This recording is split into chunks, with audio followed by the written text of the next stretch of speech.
You ever have your whole world change in the space of a heartbeat? Mine did. Summer of '84. My father's study thick with cigar smoke and the weight of his expectations.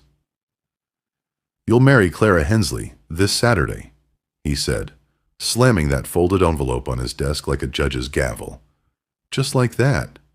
Cold as winter iron. Now, folks called me different things back then. Handsome when I was younger and still green around the edges. That bastard when they thought I couldn't hear. But that day, staring at my father's unyielding face, I felt like nothing more than livestock being traded for land. Then she walked into that room. Clara Hensley. Uninvited. Unannounced. Her gray dress hugging curves that could make a saint forget his prayers. When our eyes met, something shifted. Not love. Hell no. Not yet. But recognition. Like looking into a mirror and seeing someone just as trapped as you are. Maybe I should have refused right then. Maybe that would have been the honorable thing. But partner, when did honor ever keep a man warm at night? Pour yourself a drink if you're settling in for this one.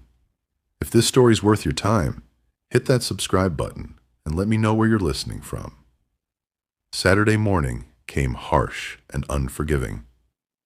I stood at that altar in the Callaway Chapel, black coat stiff as my resolve, watching Clara walk down the aisle toward me. She didn't glide like some delicate flower. No, sir. She walked with purpose, measured and deliberate, that gray dress moving with her body in ways that made my mouth go dry. Even the ranch hands, tough as leather and twice as weathered, couldn't look away. The preacher's words fell like dry leaves, meaningless sounds in the summer heat. "Do you, Caleb Thornton, take this woman?" "I do." The words tasted like dust. "And you, Clara Hensley?" Her voice was soft as silk, sharp as a blade. "I do." Then came the moment I'd been dreading and craving in equal measure. Lifting that veil. My fingers grazed the lace, brushed the edge of her jaw, and the contact sent lightning through my veins. When I saw her face, really saw it, my breath caught. She wasn't the broken relic I'd feared. Her beauty wasn't loud or demanding. It waited, steady, with eyes that held storms, and a mouth that curved just enough to unsettle me. "Hello, husband," she whispered, so quiet only I could hear. That night, I helped her move into the room across from mine. Just a few things: a journal, a faded photograph, some herbs that carried the scent of summers I'd never known. I stood in my doorway, shirt half unbuttoned, watching her shadow move through the crack under her door. When she reached up to place a book on the shelf, her blouse pulled tight across her back, and I had to grip the doorframe to keep from crossing that hallway and finding out if her skin was as soft as it looked. We were bound by law, not love, but already she was under my skin like a splinter I couldn't dig out. The hands whispered about her family, the Hensley name reduced to dust and desperation, her father's debts that followed her like ghosts.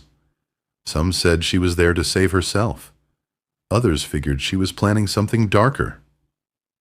Me? I was beginning to think she might be my salvation or my ruin. Maybe both. The days that followed were torture, wrapped in propriety. Clara didn't play the meek wife my father expected. She was up before dawn, studying our ledgers in the kitchen, her fingers tracing numbers with the precision of someone who understood money and power. I found her there one morning, coffee growing cold beside her, a lock of dark hair falling across her cheek. The sunrise caught that hair, like spun gold. "You're up early?" I said, voice rough from a sleepless night spent thinking about the woman across the hall. She glanced up, those gray eyes sharp but warm. "This place has secrets." "I intend to know them." Her confidence unsettled me, not because it was bold, but because it was earned. I pulled out a chair, sitting closer than I meant to, catching the faint scent of lavender in her hair. "You always this curious?" I asked. "Only when people think I'm not looking," she replied, her voice low, like a dare wrapped in calm. I started finding excuses to be near her. At first, simple things, checking her work, bringing her coffee, but every moment felt charged, dangerous. When she worked the ranch, sleeves rolled up, sweat tracing the hollow of her throat, I had to force myself to look away. The woman was built for work, not sitting pretty in parlors. She hauled feed, checked posts, worked alongside the hands with a strength that shouldn't have surprised me but did. Every movement was grace and power combined, and it was driving me half crazy. One evening, we sat on the porch, coffee cups forgotten, the silence between us speaking louder than words. "Why'd you say yes to this marriage?" I finally asked. Her answer came raw, unguarded. I was tired of surviving alone. Not of being alone, but of pretending it didn't ache. The honesty cut me deep. I shifted closer, our knees brushing, the contact sending heat through my blood. "And you?" she asked, turning to face me. "Why'd you agree?" The truth spilled out before I could stop it. Because I didn't know how to be anything but what he made me. Something shifted in her eyes then. Understanding, maybe. Or recognition of a fellow prisoner. Her hand rested on the railing, inches from mine.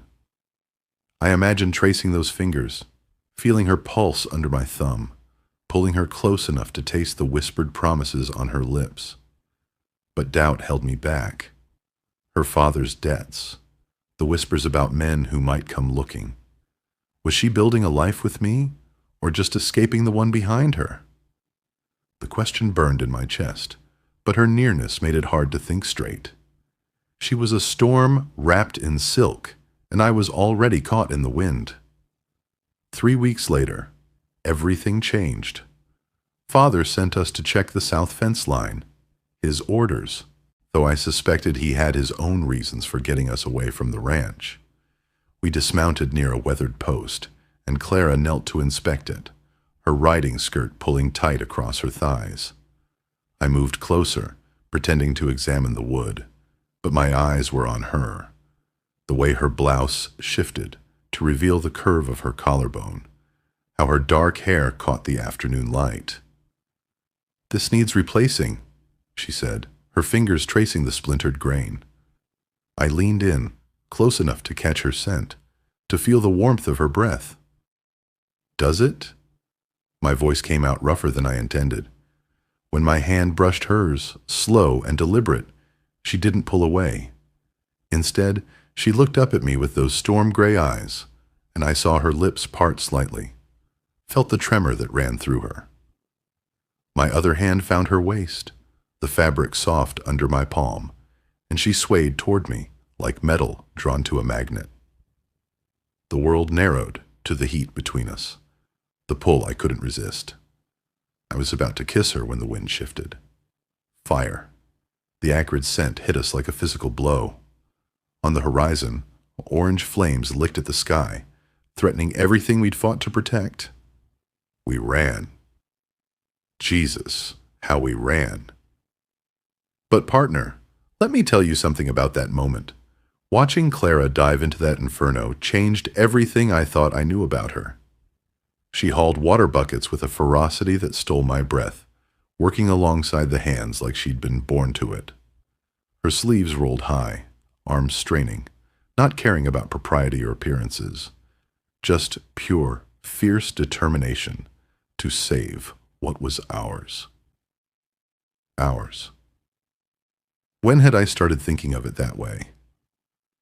I worked beside her, our shoulders brushing as we fought the flames, and every accidental touch felt like lightning. When she stumbled, exhausted, I caught her against my chest, felt her heart hammering against mine. "You didn't have to do that," I said when the fire finally died, both of us soaked and streaked with soot.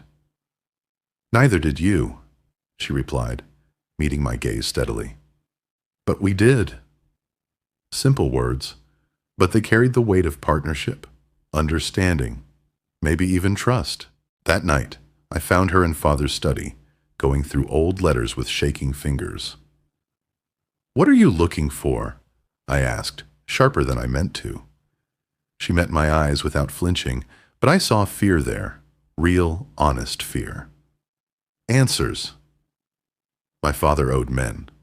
Husband. Men who don't forget. The truth hit me like a physical blow. I stepped closer, anger and protectiveness warring in my chest. "Why didn't you tell me?" "Because I didn't know if you'd care." The words stung, and I grabbed her wrist, not to hurt, but to anchor her, to keep her from slipping away. I care. More than I should. The air crackled between us, our faces inches apart. I could have kissed her right there in my father's study. Consequences be damned. Could have pulled her against me and shown her exactly how much I cared.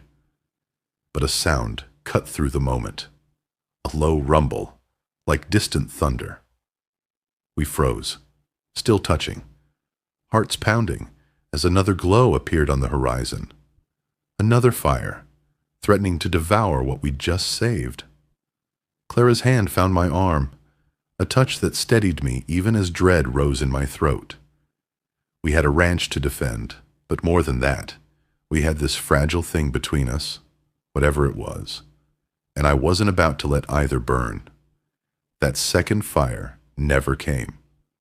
False alarm, a lightning strike in the distance, smoke from someone else's troubles. But standing there in the dark, Clara's hand on my arm, I realized something had shifted between us. The next morning, I made my choice. I walked into Father's study, shoulders squared, ready for the fight I'd been avoiding my whole life. "I choose her," I said, voice steady as bedrock. "Not for your land, not for your name. For me." Father's eyes went cold as January frost. "You're throwing away everything I built." "No," I said, already turning toward the door. "I'm building something better." Clara waited by the horses, her braid loose in the morning light. When she saw me coming, I caught a question in those gray eyes. "You sure about this?" she asked. I stepped close enough that our shadows merged in the dust. I've never been more sure of anything. We rode out to the ridge that evening, to land that had once belonged to her father. She dismounted near an old cottonwood, its roots deep in the earth of her past. "This is home," she said, but she wasn't talking to the land. I took her hand, not to claim, but to share. "Then let's make it ours." That's when she finally told me the rest. About her father's gambling debts, about the men who'd come looking, forcing her family to sell everything, about how she'd married me not just for security, but because she'd seen something in my eyes that first day. The same trapped feeling she'd carried for years. "I'm not the innocent girl you deserve," she whispered. "Good," I said, pulling her closer. "I'm not the honorable man you deserve either." We kissed then, under a sky full of stars, not desperate or hungry, but gentle, like a promise being sealed. I tasted tears on her lips. Hers or mine. I couldn't tell. The months that followed weren't easy. Father cut me off, just like he'd threatened. Clara's past caught up with us more than once, men looking for debts that weren't hers to pay. But we faced it together, and that made all the difference. I learned that love isn't about finding someone perfect. It's about finding someone whose imperfections fit with yours, like pieces of a broken puzzle. Clara's ghosts and my rebellion, her strength and my stubborn streak, they all somehow work together. We built something real on that ridge. Not just a ranch, but a life. A partnership based on choice, not obligation. Some folks said I was a fool for giving up my inheritance. Others whispered that Clara had bewitched me, turned me against my own blood. They were wrong about the bewitching part. Clara never tried to change me. She just showed me who I could be if I was brave enough to choose. And choose her I did. Every morning when I wake up next to her. Every evening when we watch the sunset from our porch. Every moment in between. Years have passed since that summer when my world changed. Father's gone now. Died still angry at me for choosing love over legacy. But Clara and I, we're still here.